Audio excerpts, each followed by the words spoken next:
Hello, welcome. All right, let me get your names down.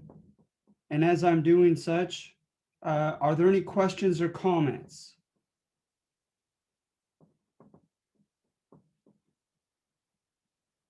Hello, hi Mireya.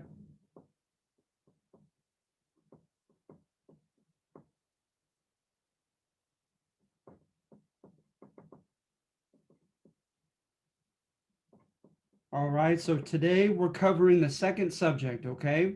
The second subject is Spanish colonization of the Americas, but in particular of the United States.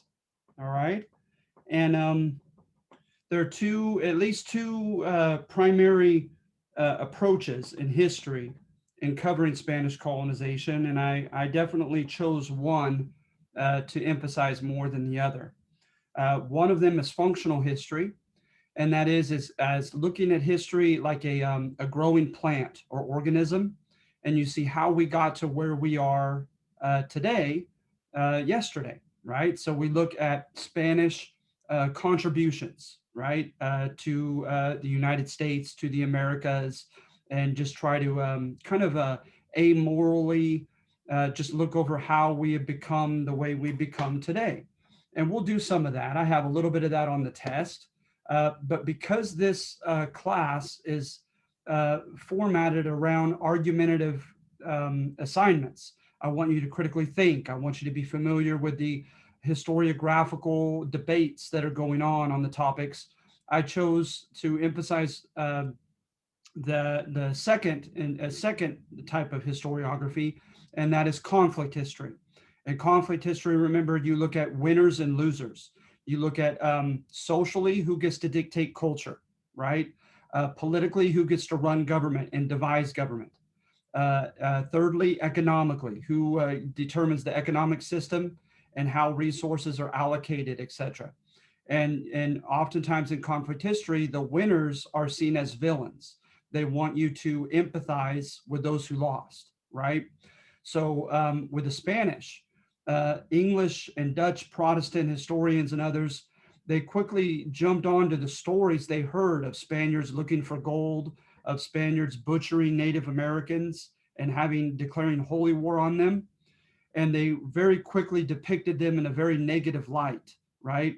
And a gentleman named Julian, amongst the Spanish, contended in his writings that this was all a black legend, a dark lie. And why something bad has to be black is perhaps something for our next subject on the Southern colonies. But at any rate, that's what I mean by the black legend, is depicting the Spanish as an anti-model for today, right?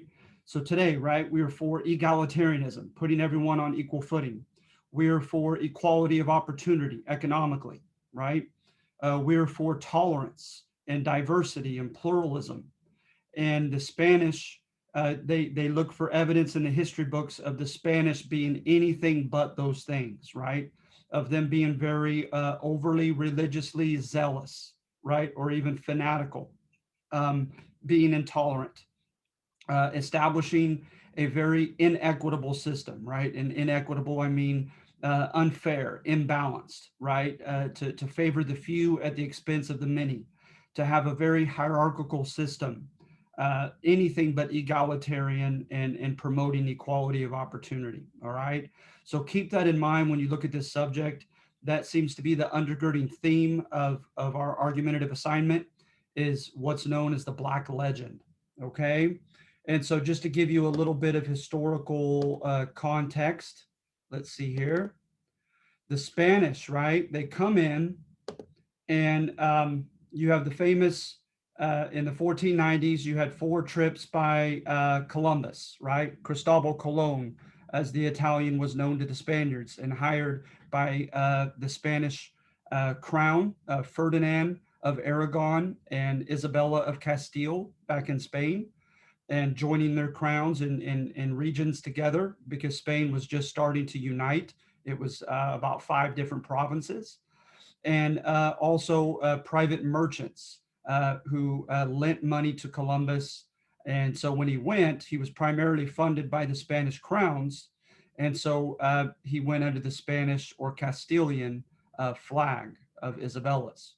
So at any rate, when he came, right, he contended that he was claiming San Salvador as an island in the Bahamas without contradiction, he said, that the natives had no problem with it, him planting the Castilian flag there. They're going to find gold. They're going to be granted gifts in gold. He's going to have experienced mutiny from some of his men. They're going to go off, especially to modern day Puerto Rico, and find gold there. And that just stirs up more trouble.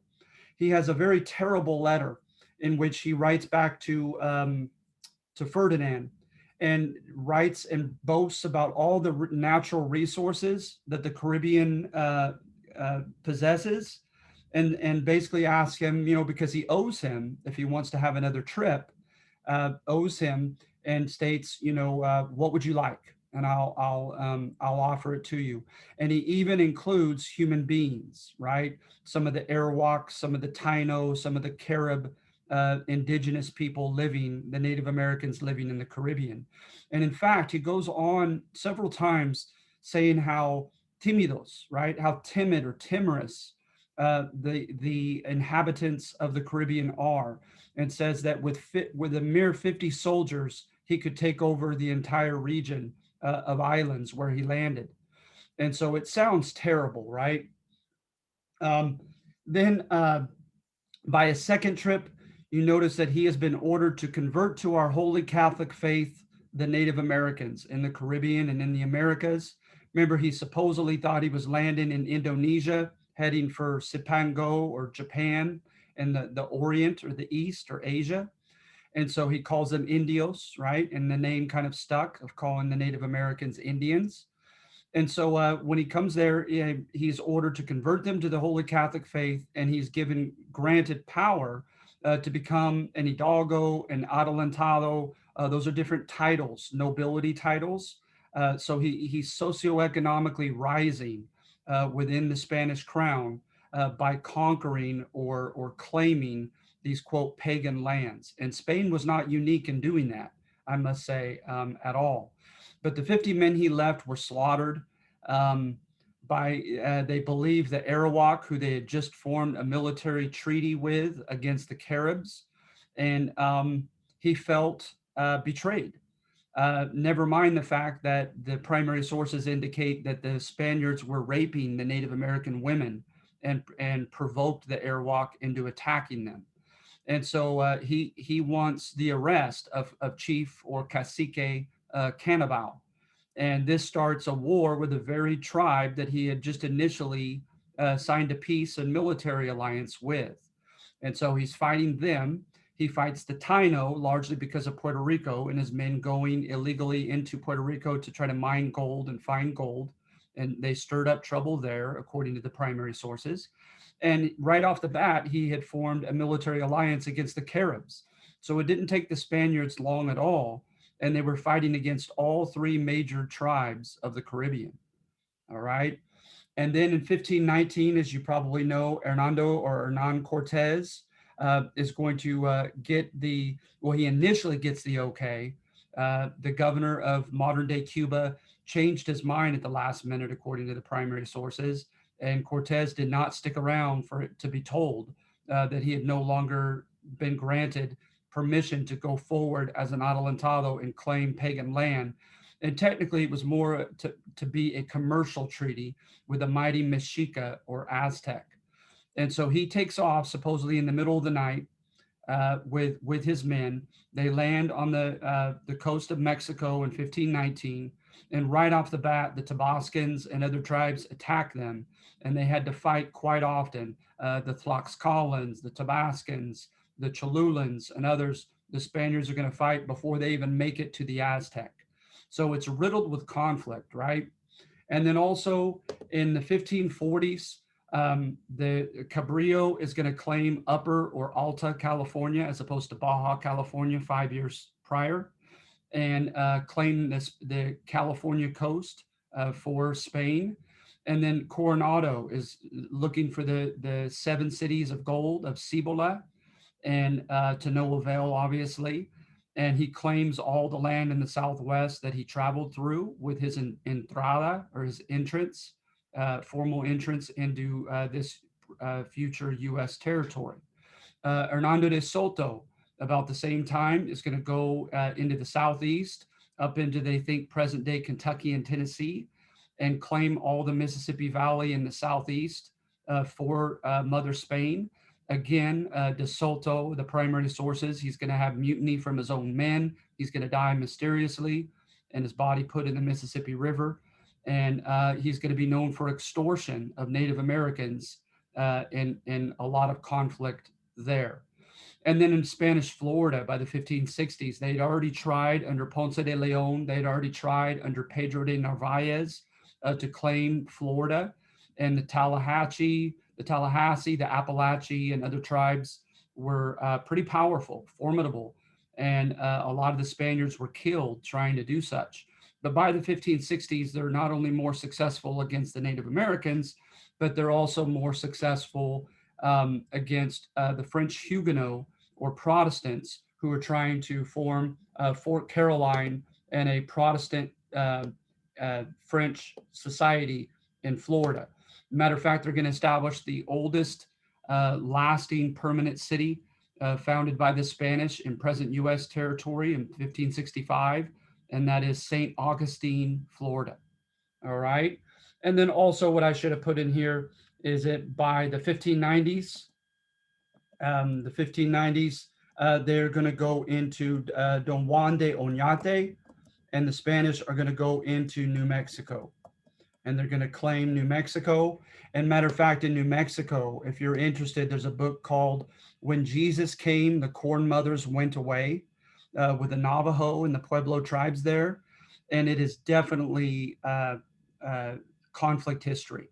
A lot of power plays, fights, wars, battles, betrayals, manipulation, etc. in that book. A cultural battle as to who's going to implement cultural hegemony or domination, with the Franciscans coming in and trying to force the Navajo and other New Mexico tribes to assimilate and become good Spanish Catholics. And so you have that going on, okay? And I might as well do the other two as well. I apologize for doing this here, but and remember also the Spanish, time and time again, on at least two different occasions, claimed Louisiana from France. And look at that swath of land there, much bigger than present day state of Louisiana, obviously. In the 1680s, I believe it was, they're going to go into Pimaria Alta, which is Arizona. And they're going to send the Jesuit missionaries there. And it's going to go much more peacefully in Arizona. But of course, you're going to have a couple famous rebellions there as well by the Native Americans. And so you notice there is a lot of conflict history with the Spanish in the Americas, including present day US territory. And then one more that you're familiar with from fourth grade, and that is right in the 1770s, they're going to come into California, and that's known as the Sacred Expedition, right? And it's going to be, three or fourfold. They're going to bring in the Franciscan missionaries under Junipero Serra, and they're going to establish 21 missions up the California coast, right, through the Camino Real, the Royal Path. They're also going to have soldiers to protect the missionaries and the towns, and those were known as presidios, the military forts. And they're also going to establish pueblos, or cities or towns, right? And so some of them have their name to this day, right? Los Angeles, San Francisco, um, Carmel, Monterrey, etc. And so at any rate, then they're also going to plant haciendas, or hacienda could be a farm or a ranch. Most often it was a ranch established by the Spaniards as well, or in these locales of California. All right. And so when the Spanish do so, when you look in terms of functional history, right, they're going to contribute, the following obvious things to culture and institutions. For one, is law and legal institutions, right? Roman and Germanic in origin, and we've talked about this last class, I believe.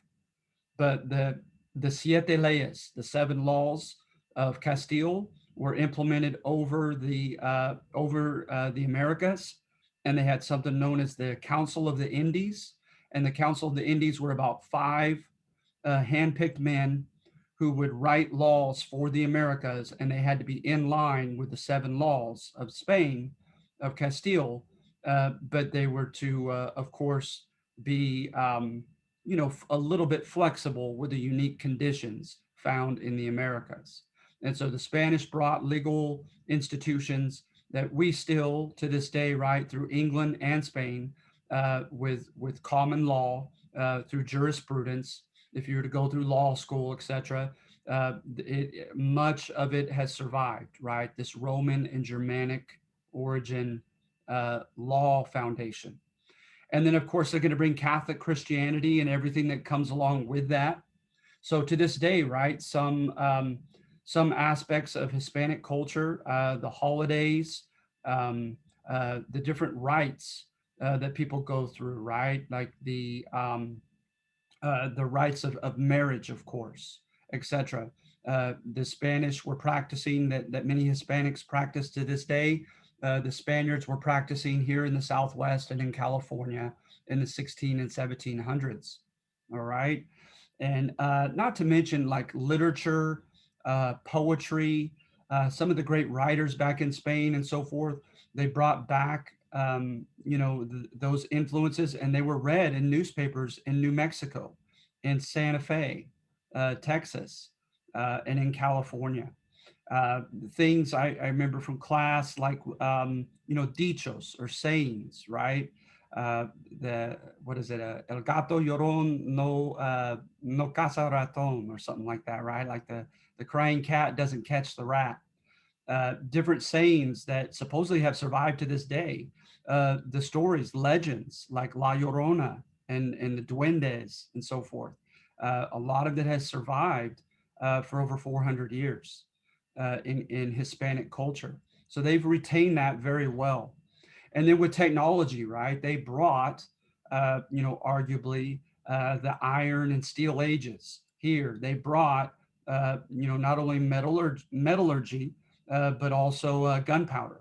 And remember, however, the Spaniards piggybacked off the Moors in getting this technology, but they brought modern day technology of much what we're familiar with.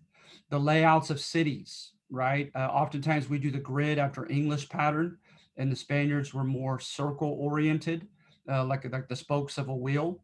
But nevertheless, a lot of the same makeup of how to develop a city, land distribution, not to mention the notion of proprietorship with private property, right? The Spaniards brought here, as did the English, instead of usufruct use, where just you merely have use of the land that most of the Native Americans would adhere to, uh, but that you own it permanently, right? And then laws of inheritance, etc. Much of that comes from a combination of Spain and England and their colonization here of the Americas. And then, of course, they came and named and put their stamp on many regions, as we've just gone over. So the Southwest, pretty much all of the South, the Southeast, but nothing about the Northeast, okay, or the far North, Ohio Valley, or anything like that.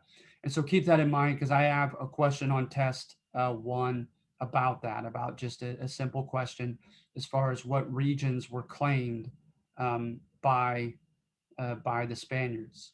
All right. So now to go back to the Black legend, to go back to conflict history, right?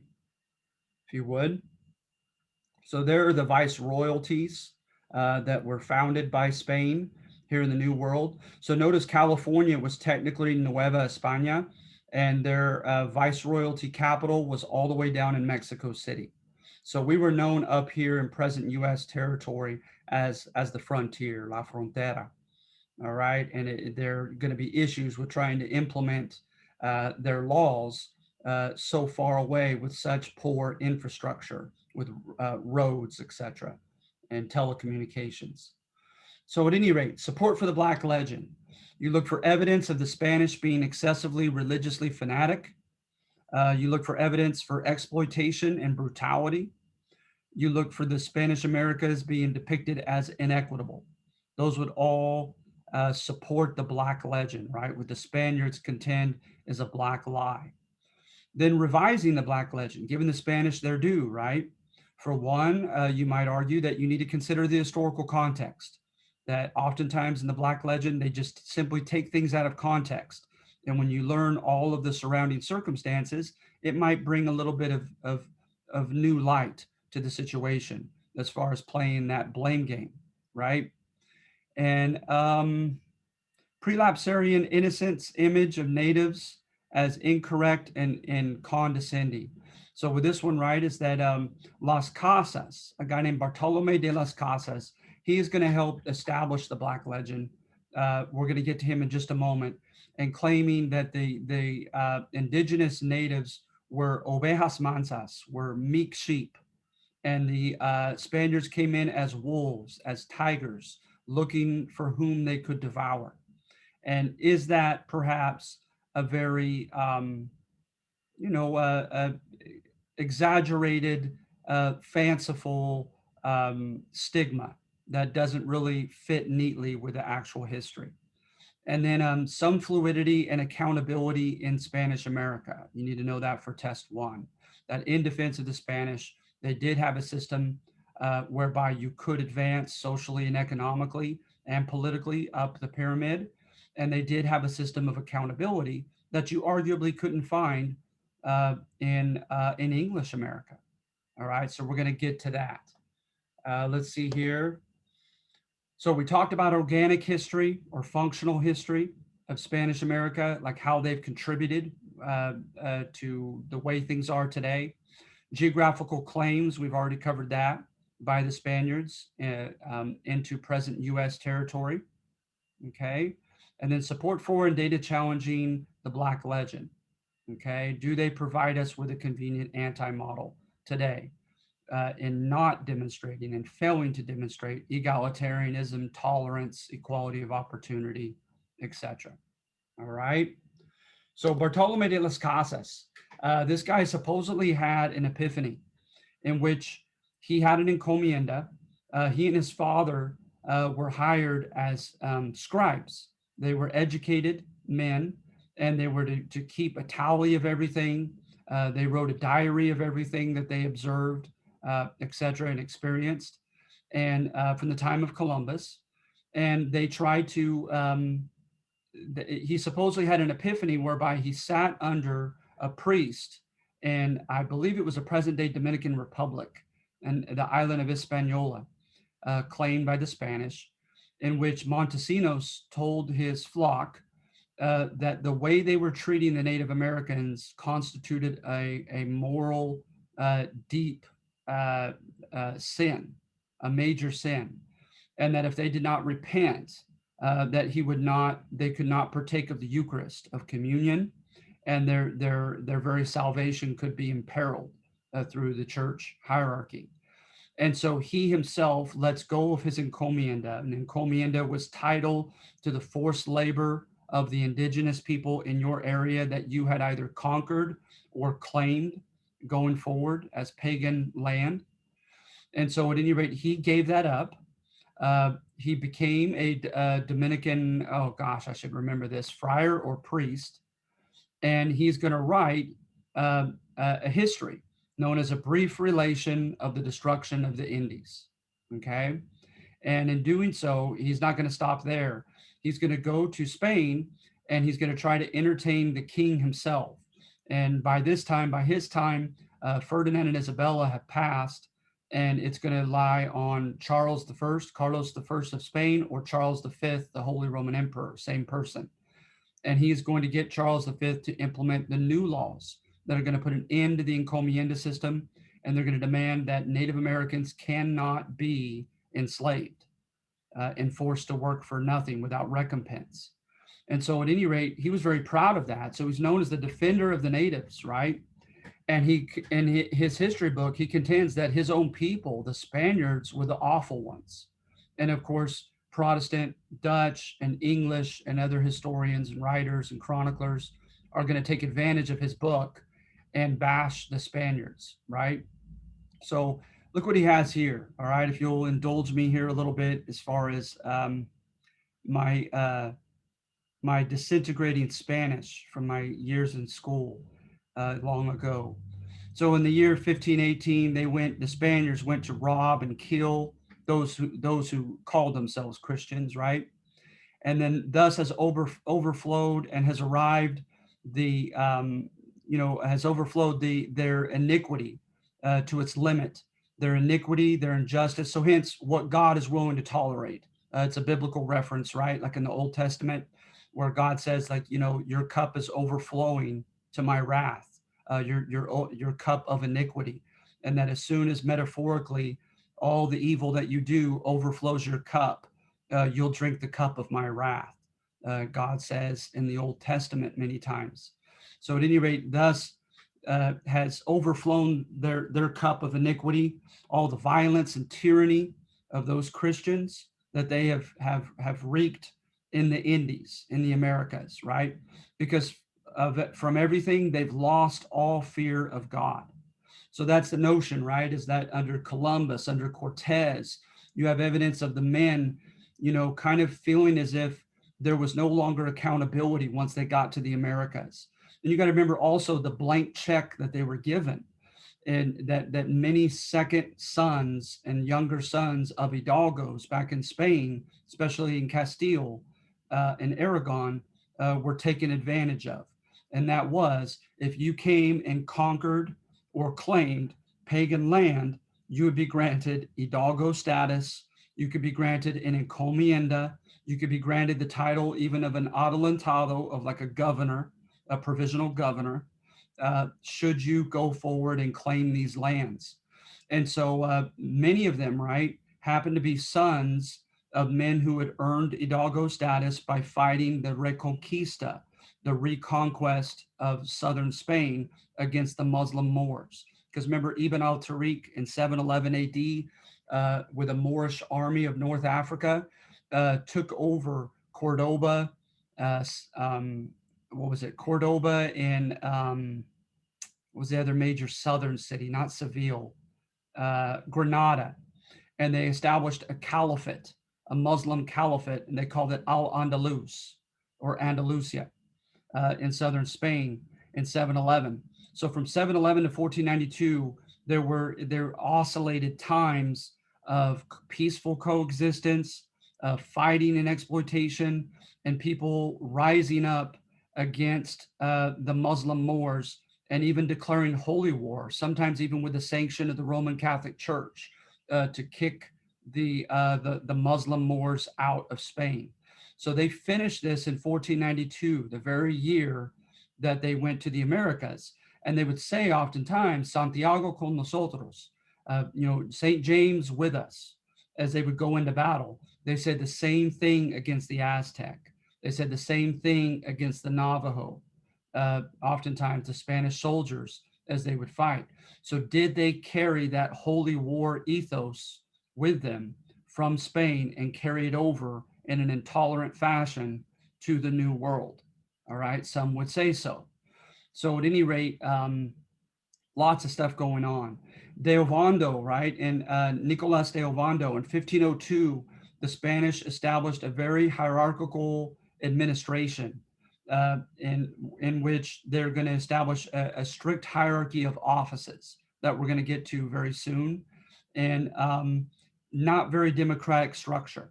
And you're going to find that in this argumentative assignment, which we'll get to soon. In 1511, I believe it was, or 1513, the Spanish crown is going to begrudgingly allow miscegenation, mestizaje, or interethnic marriage and sex, because so many Spaniards came without Spanish women, and it was just felt as if they couldn't stop it anyway. And so this could be a good thing, right? It could promote tolerance, having Spaniards and Native Americans, Africans who came as slaves, and then could buy their manumission, and other demographics intermarry with one another. But you're going to also find what an anthropologist in the 1970s termed was a pigmentocracy. You're going to have cases in which the Spanish, despite giving this miscegenation law, allowing such, they're going to have certificates, I kid you not, of cleanness of blood, limpieza de sangre, that you were supposed to prove somehow that you had clean Spanish blood to attain to certain offices, in some cases even to legally immigrate to the Americas, because they wanted to make sure, as an improvisational method, that okay, you're going to have a lot of mestizos, for instance. A mestizo, mestizo, is of half Spanish heritage and half Native American heritage. So many countries ended up becoming mestizo demographically, Guatemala, Nicaragua, Mexico, etc. And other colonies are going to stay more homogeneously Spanish. You could look at like Costa Rica. You could look especially at Argentina, where they actually had a movement to try to keep the Spanish to separate themselves, to intermarry only with Spaniards of clean blood, etc. So thus formed this kind of hierarchy of the pigment of skin. And a gentleman named it pigmentocracy in the 1970s, and the name has stuck. And the Spanish are going to go with this. They're even going to have like an actual chart where there was like almost a calculable mathematical um, uh, measurement for in the case of a mestizo marrying a Spaniard. And remember, it differed if there was a Spaniard was a Criollo, a Creole born in the Americas, or if the Spaniard was an Iberian born on the Iberian Peninsula of Spain itself. Sometimes there was a big difference between those two demographics as well. All right. And so let's see here. I want to look for, let's see here. So there you have like the hierarchy. So you have the laws of Castile, and the crown had the royal veto power. You had the Council of Indies, handpicked men that are writing the laws for the Americas. Then you had a virrey, or a vice king or viceroy. There had about four of them throughout the Americas. They were carried on a litter. They had power of life and death in many instances over their subjects, and treated as the substitute of the king, here in a reminder that you were under the Spanish crown, the Castilian crown, here in the Americas. The audiencia was the court system of oidores, of judges, and they were handpicked um, Iberians, Spanish Iberians, right? The viceroy was a handpicked Spanish Iberian. The Council of Indies, who wrote the laws, were handpicked Spanish Iberians, right? Known as peninsulares from the Iberian Peninsula. You had gobernadores, or governors, and oftentimes they were Spaniards, sometimes Criollos born in the Americas, but more often not, more often peninsulares from Spain itself, because it was a sense that if you were born in the Americas, you did not have the same upbringing. You had corruptible influences over your life, and that hence you were not as capable. So very kind of Aristotle and Plato elitism about who can govern and who cannot. They wanted people who were well-bred and people who were well-educated and prepared to rule. They hated corregidores, right? And I think it's tied to the verb corregir, to correct in Spanish. The corregidores, they came in and they implemented, because remember that Charles V, the Holy Roman Emperor, put an end by way of the new laws to the encomienda system of enslaving the Native Americans. Of course, that's going to lead to the use of negros, of black slaves, right? But they are going to get around that by issuing the repartimiento. And the repartimiento were public works. So they would come to these repúblicas de indios, these Indian republics, if you will, cities and areas, especially in Mexico, where you had a homogeneously Native American community by the thousands, still living with one another, not assimilating and becoming Spanish Catholics. and they were treated separately. They had their own taxes. And by way of the repartimiento, they could be called upon certain times of the year, and the Spanish would mandate how many men to the chiefs, to the caciques of the Native American, the leaders, and say, we want 500 men this time to build a church, to build a bridge, to build a road, to fight and put down a rebellion in the such and such region, etc. So the repartimiento was a hated institution by way of the Native Americans, kind of exploitative. And the corregidores were the hated guys who came to the cities to demand that and to collect. They also collected the hated taxes. And there were several taxes. You had the Royal Quinto, the 1/5, you had the Alcala, you had all these different taxes that you had to pay. And so the Spanish kept arguably a tight rein economically in their mercantilist system over the Americas, right? And remember, this is all used in the Black Legend to promote the idea that Spanish America was inequitable. It was unfair. It was very undemocratic. Okay. And so, and not to mention, the corregidores could correct or veto a decision made by the only local governing body that was representative of the people, known as the cabildos, the city councils. And so they could come to the local cabildo and to the alcalde mayor, where we get the term mayor, um, and um, and make a demand that they change their decision that they had made locally recently.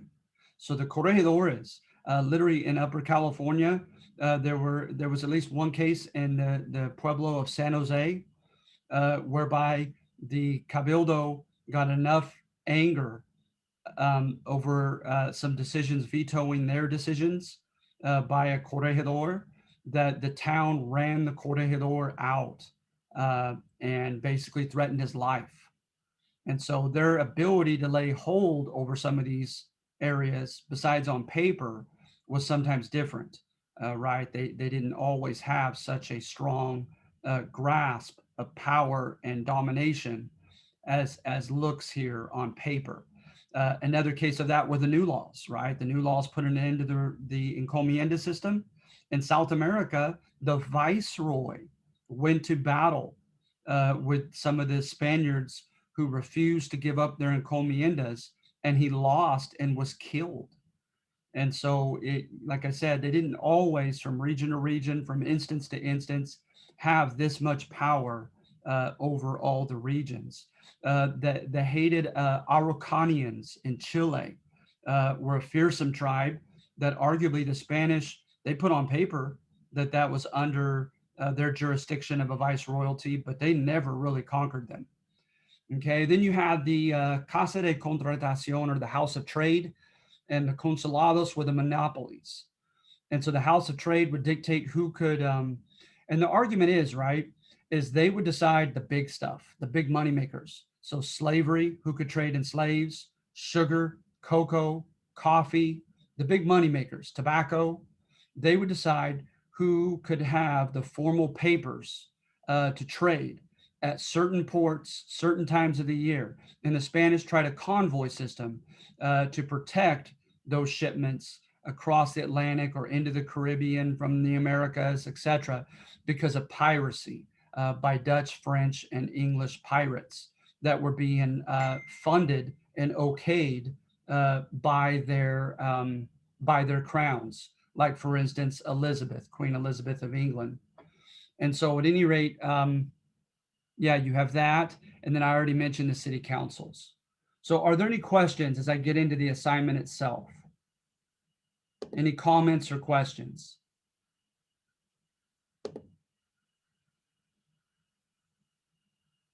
Please, Mireya, if you have a question,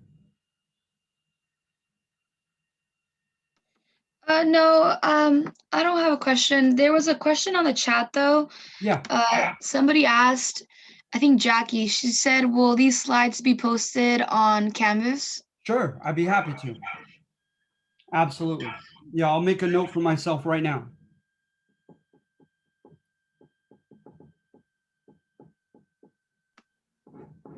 She said that would be super helpful, or somebody else also commented that would be super helpful. Sure, I'd be happy to. Not a problem at all. Okay. So yeah, I will definitely do that. And yeah, I shouldn't even have to wait because, like I said, it takes some time to download these videos and then to post them onto Canvas. But it shouldn't. While that's happening, I should be able to put this PowerPoint up. So you shouldn't have to wait too long for that. All right. So I'd be happy to do that. All right. Anyone else? All right. I want to look also. I seem to be missing one name. If you'll indulge me here for a minute. Found it.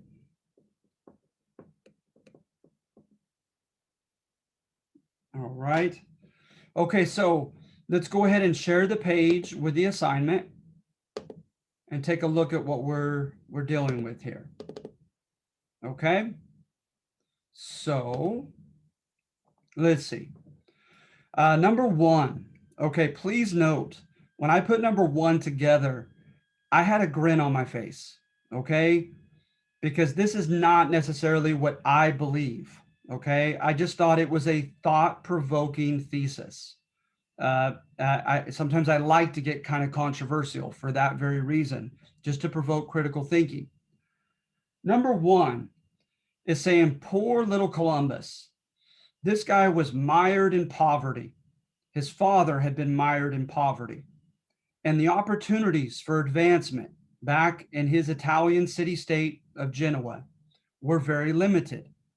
But one sure way of getting out was playing the game. Okay. You had the Cicerones, the Medicis, these other famous merchant families, right? And literally the name bank comes from the Italian word bench. They'd sit at their bench in the public square. They would have a line of people and they'd basically ask them, why do I want to lend my money to you?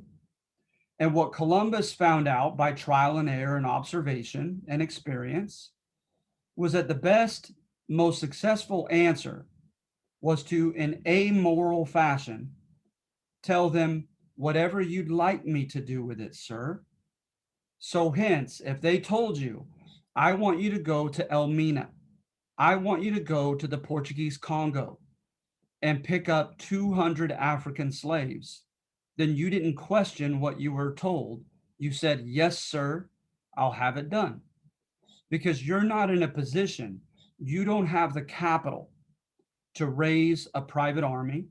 You don't have the capital for all the goods of food and water and other commodities that need to be brought on this long trip, not to mention the ship equipment, the ship itself, etc. Otherwise, you wouldn't be reliant upon these merchants, right? But being in the position where you are, beggars can't be choosers.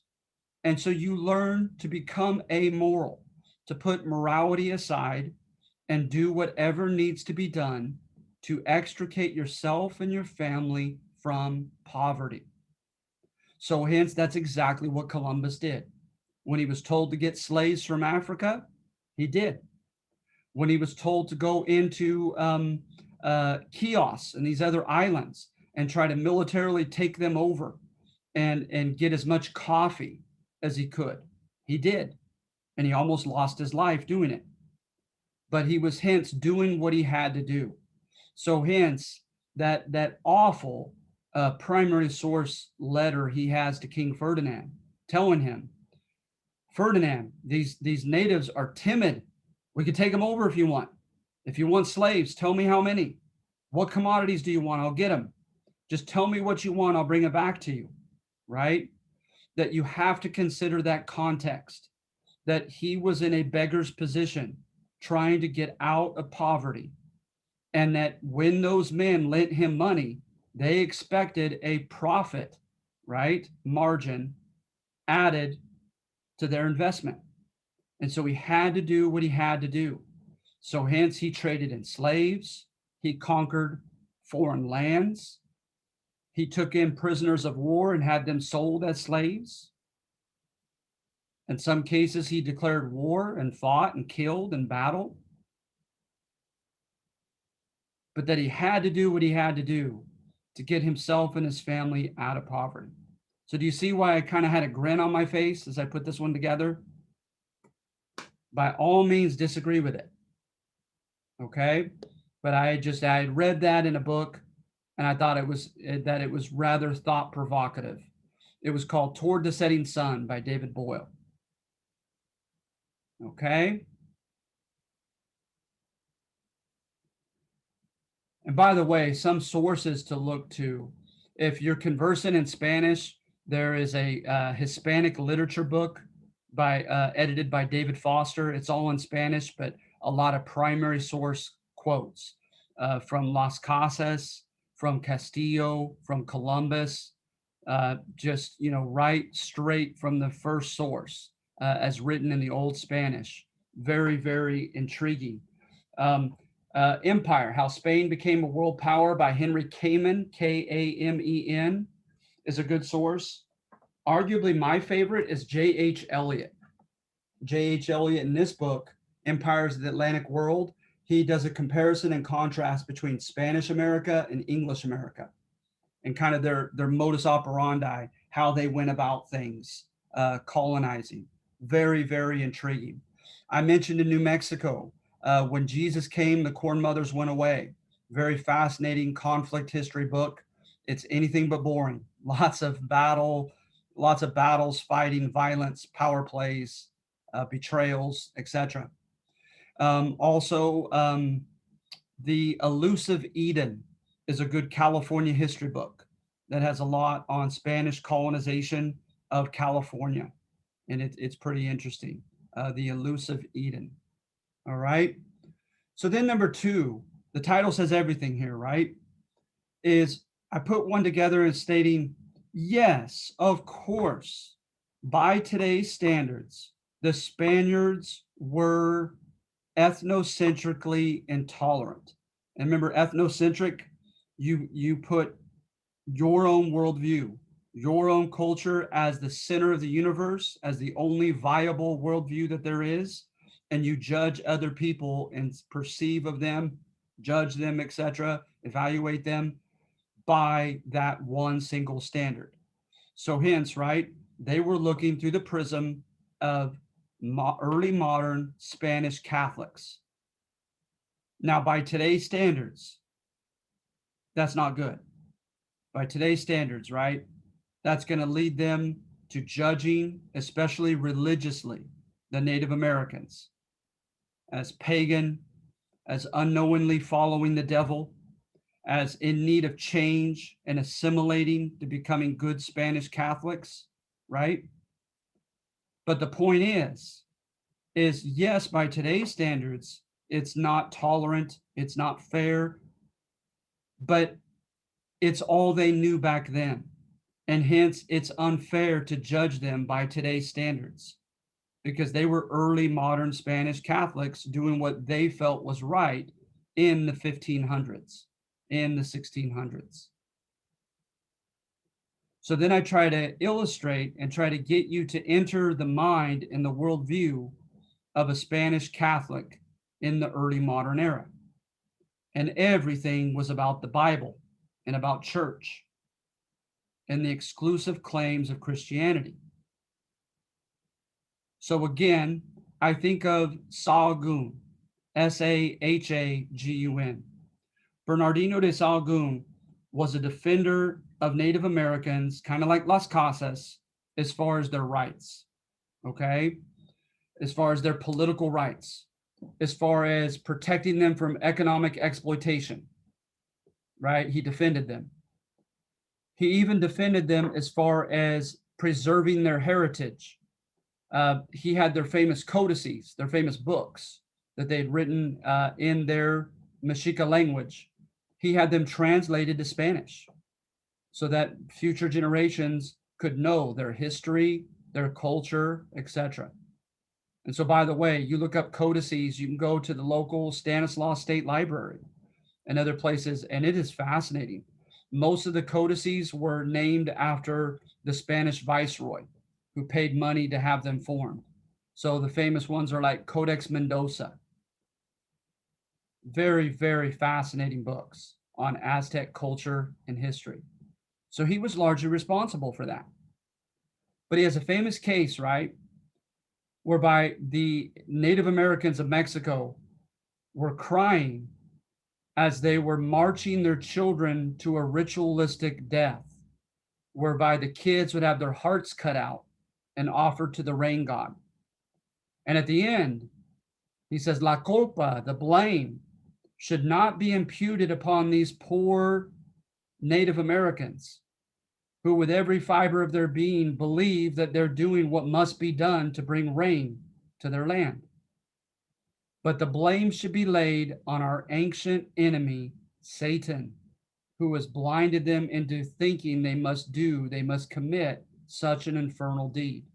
So notice, right? Spanish paternalism, a lot of the friars, etc., they took on a fatherly like role with the Native Americans. Like, you cute little children, like Las Casas, right? Contending that the natives were meek sheep. You innocent, cute, misguided little children. Let us teach you the proper ways of religion and get you away from human sacrifice. And let us teach you the proper ways of secular living as well. Teach you modern technology, modern industry, so that you could become successful in this evolving economy since we, the Spanish, have arrived. So some people, like Father Narciso Duran in San Jose, critics would contend that he had the San Jose mission functioning like a sweatshop, had the Native Americans engaging in all kinds of trades that they were learning, working many hours a day, and then trading at the local pueblo or on the coast and making good money for the mission. All right. You had people like Van Kotzebue, a priest who came into one of the Spanish California missions and said these basically are coercive institutions. The natives are told what to do all day long.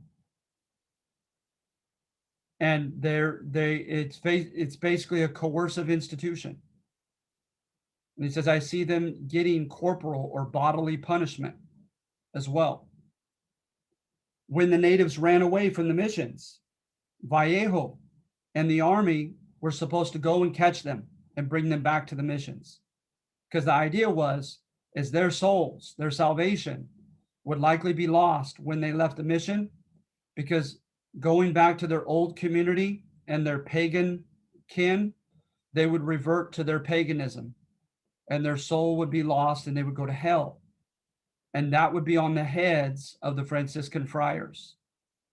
So hence the friars had them forcefully brought back to the missions. So very, very paternalistic. All right. And I would make the argument that someone like Junipero Serra straddles that line.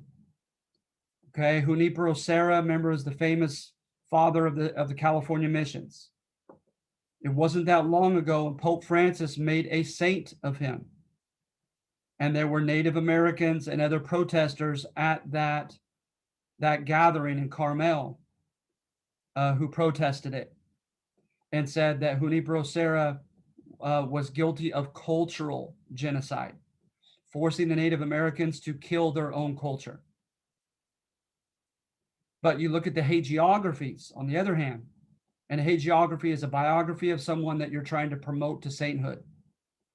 And of course, you see instances of Junipero Serra sacrificing much, constantly defending the rights of natives against abuses by the local soldiers, engaging in just great acts of love and philanthropy for the natives. Okay? So that's what you're looking at number 2. That the Spanish didn't know better, and that it's unfair to judge them by today's standards for being religiously fanatical or being ethnocentric. And number 3 just simply adheres to the Black legend. It states absolutely the Spanish should serve rightfully as anti-models when it comes to modern day notions of egalitarianism and equality of opportunity and democracy. And then it goes on to try to convey an image of Spanish America as being very undemocratic, hierarchical, inequitable. All right.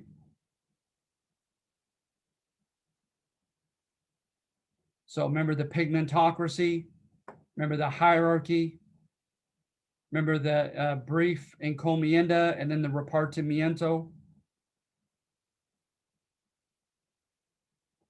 Remember the monopolies, the consulados. Nevertheless, there are a few concessions here. One right here. The juez de residencia. Okay. And under this institution, a visitor general would come unannounced, put the local Spanish ruler, okay, politician, under house arrest, and offer any and all people in that area to come forth with any suits of grievance against that leader. If the visitor general and the judges decided that that person was held, ought to be held accountable for misrule, for abuse of power, for nepotism, right, or favoritism, for maldistribution of justice, for oppression, for stealing money, then that official was removed from office and sometimes put in chains and sent back to Spain. And even a viceroy or two was found guilty and removed from office. So hence, technically, no one was above the law, according to this system, at least on paper. Mireya, please. I have a question. So, you said that like the person that was like above at that time would be held accountable by who? By the Spanish crown. So, but they were all under like the same leadership, right? They were. They were Okay. under the Council of Indies and under the Crown of Castile. Oh, okay. So it could be like said that maybe technically they weren't actually being held accountable to like the extent No, to those. absolutely. Especially if they had good connections back in Spain. Yeah. Sometimes, absolutely. Sometimes Okay. the juez de residencia was a joke. Okay. And in some cases, and people complained of such. Absolutely. Okay. But what, Thank you. no problem. That's a great question. That's a great comment. It's an intelligent one.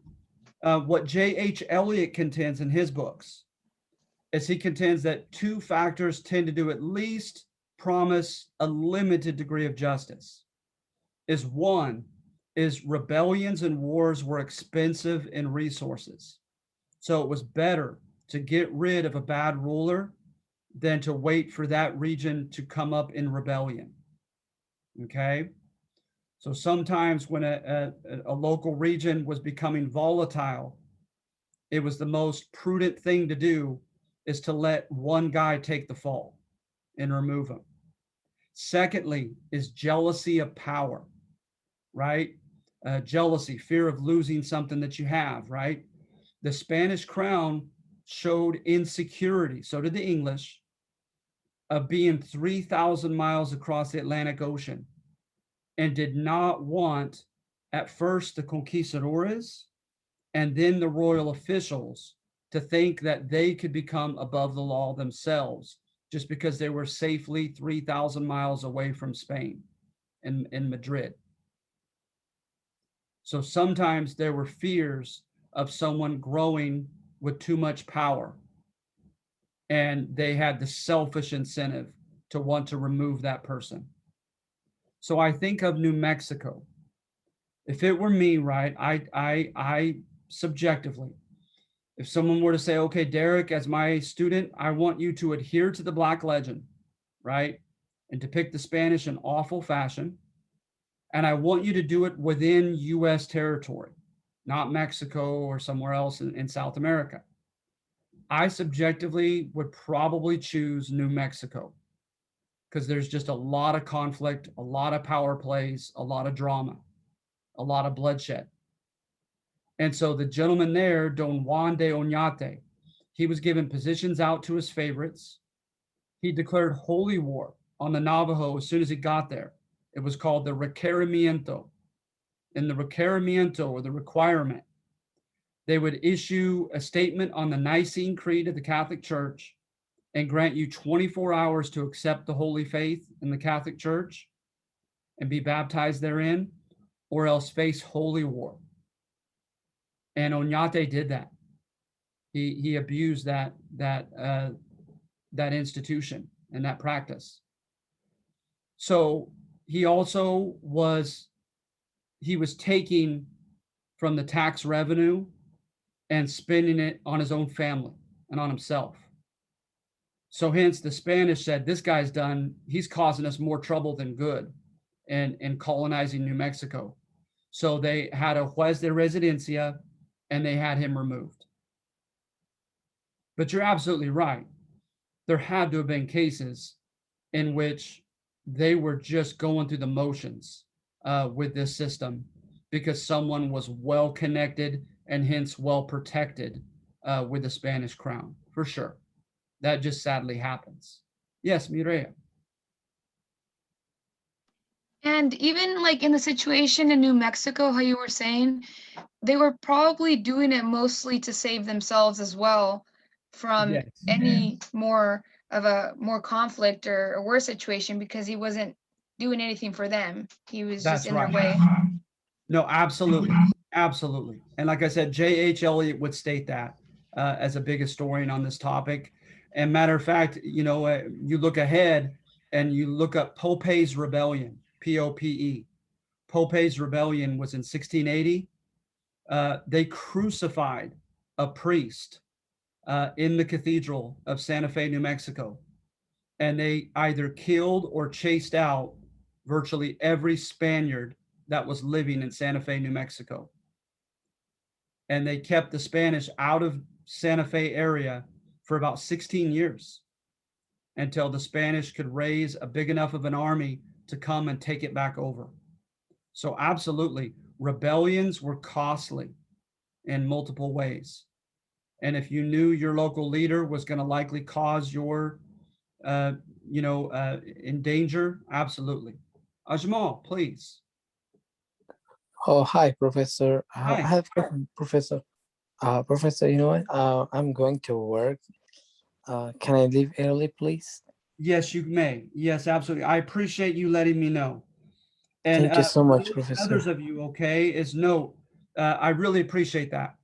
I No have problem. unfortunately have had semesters where I would have about 17 participants, and then an hour Uh, later, as we're closing, I'd have 5. It doesn't uh, happen that often, but some semesters that happens. I do reserve the right to look at the 5 at the end and scratch off the other 12 by the end, or give an additional 5 points to those 5. So I do find a way to reward you for sticking through, especially if you find me to be boring. I appreciate that, and I want to reward you no for problem. such. But Ajmal, Thank you you. letting me know, I appreciate that, especially if you're No going to problem. work or doing something, justifiable like that. I Yes. appreciate you letting me know, and that's okay with me. Okay, thank you so much. Have a good day, Professor. Bye-bye. You too. Have a good day. All right. So there was a system of accountability. All right. There was a way in which, get this, you could earn a gracias al sacarno. You could earn a certificate that treated you as being of a different pigment status than you really were. So let's say that you were an Indio, a Native American, or a mestizo, half Native American, half Spanish, and you fought well in battle. You developed a reputation through the church as a holy and obedient friar if you join the clergy, right? Or if you saved a rich Spaniard's kid from drowning, you could earn a certificate that you had to carry with you that said you were to be treated as a Spaniard. I kid you not, a certificate. Sometimes they translate it as certificate of whiteness. Is that weird? Like I'm Paiute Indian, and I called the reservation, and they sent me like a blood certificate. Really, that's awesome. But That's it's something to be proud strange, of. right? The Paiute, that's in Utah, right? It's Shoshone Paiute, so they're in Nevada. Oh, in Nevada, yeah. That's impressive. That's something to be proud That's of. strange. Is it? Really? I mean, Okay. absolutely. You have a certificate that entitles you to whatever privileges, whatever connections, whatever opportunities and protections that Paiute claim as an indigenous, semi-sovereign and semi-autonomous group. That you're entitled to those. I would be very proud of that. That's awesome. So yeah, I would say that's comparable. But sadly, right, you were not getting one for being an Indio under the Spanish, right? For being Native American, it was quite the opposite. Is you wanted a certificate that connected you to European blood, European identity, to grant you certain immunities, privileges, opportunities, etc. Okay. So let's see here. Yeah, look at this chart of pigmentocracy. That's just crazy to me.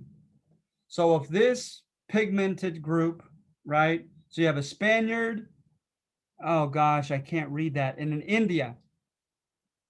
So that's a mestizo, right? But then a mestizo marries a Spaniard, then it's a castizo. Then if a castizo marries a Spaniard, now suddenly they have married up to a Spaniard again. Isn't that crazy? So yeah, this was an actual chart. There was an actual pigment-oriented hierarchy that the Spanish formulated, known later as a pigmentocracy. Okay? And then number 4, what I do here is I simply deflect, which may or may not be, according to the laws of critical thinking, that may not be a very respectable, intellectually respectable method to take. But I thought, what the heck, I'm going to do it anyway. Is instead of trying to defend the Spanish on number 4, I just point a finger at the English and say, well, were the English any better? Right? And so notice I don't put any emphasis on religious intolerance, which I could have, on racism, which I could have. I'm saving some of that for later. But instead, right, I emphasize how inequitable, how hierarchical, how oligarchic the society was. I remember an oligarchy, according to Aristotle, is ruled by the few at the expense of the many. When they do not practice civic virtue and put their own needs aside and do what's best for the community at large, but they do exactly what's best for themselves selfishly. So an oligarchy is a very negative characteristic of a political organization. And I try to give stats out of David Hackett Fisher's book called New Albion, or Albion Seed is the name of the book. And the gentry, right? He says they tried to remake Virginia in their own image. The gentry were a very proud class, a very privileged class back in England itself. And that's the type of society this number conveys was arguably tried to be implemented in Virginia. A few people own most of the best land. A few people occupied and monopolized the most powerful political positions. The vast majority that came in, like 75 or 70%, were indentured servants. And that was pretty low on the totem pole. As an indentured servant, you were a virtual slave from 3 to 7 years. So you had to be pretty desperate to come as an indentured servant. All right. Then I also note that at least under the Spanish, right, you had a system of accountability that we've already gone over, at least on paper, right? And you also had opportunities for slaves to purchase their freedom, which we call manumission. Because it also just so happened that many of the slaves, the African slaves that were sent to Spanish America, were sent into cities like Cartagena, Lima, Mexico City. And in the cities, there was only so much farm work, if any, that they could do. So what oftentimes happened is they were rented out. They were taught an artisan trade, a skilled trade. And their services in making some commodity, or sometimes it was just as a porter, as a carrier, would be rented out. And they could keep a portion of their earnings, given, of course, the lion's share back to their master. But even that portion eventually can add up if you save it. And when you get enough money that is equivalent to your market price, you could buy your freedom. According to this source, right? And I cited the source. I don't have it memorized. I have it behind me on my bookshelf. But according to this source, right, the Spanish let that happen. They, by and large, allowed that to happen. Let the market do its thing. And so you had a large freed African American, demographic in Spanish America. Contrast that with English America. The slave codes are going to make it very difficult for slaves to be able to purchase their freedom. In many cases, what they did is they simply said that, the slave has to have local and master permission to work on the side to earn money. And they stopped it right there at the source. They were less inclined to rent their services out. But then secondly, even if they purchase enough for their freedom, they need the permission of the local governing authorities and of their master to be able to even offer that money for their freedom. So the English went out of their way to create obstacles for manumission, and the Spanish arguably did not. So I'm saying, English America, at least in Virginia, in the South, was just as inequitable, hierarchical, oligarchic as Spanish America was. And in some cases, it was even worse, that it may have been a lesser evil by today's standards to live under the Spanish. So just good old-fashioned deflection on number 4.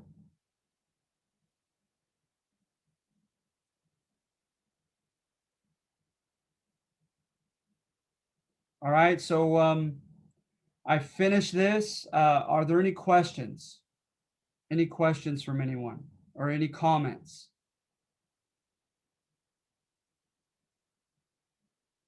I have a question, but Yeah. it might be a tutor question. Like whenever you're asking to like go through the thesis, are we like making something up, or are you really trying to like? I guess I don't get that. No, it's okay. Is what you're doing, like I said, you guys just had your, I think, is it tonight? You guys just finally had your first assignment due right about now. And so now I could finally give you some feedback on your first assignment very soon. Okay.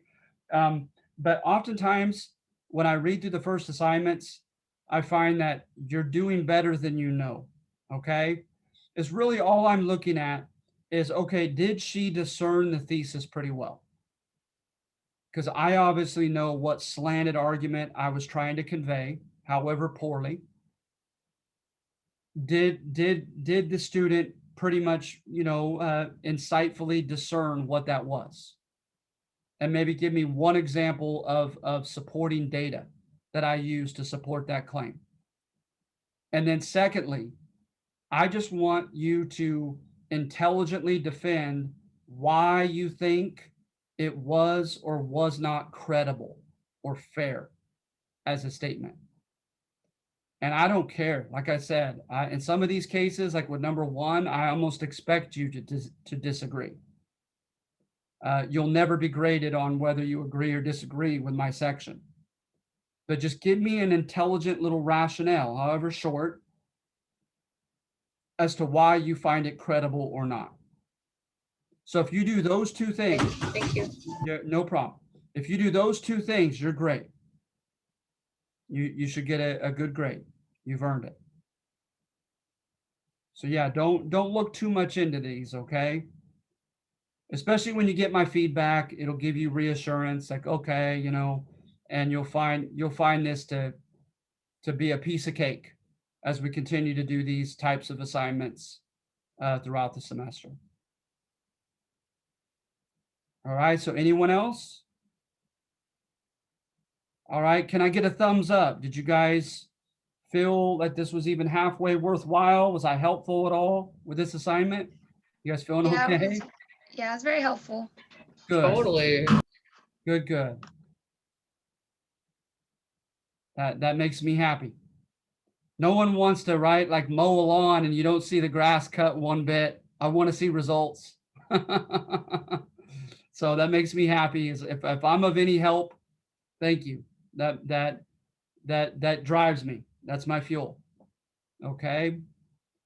So, okay, I have your names. So we'll go ahead and call it a day. Okay. Thank you. I really appreciate you coming. You'll get your extra credit. And I wish you well. Okay. You guys take care. Thank you. This Thank is very you. helpful. You. Thank Yeah. you. Pleasure having you.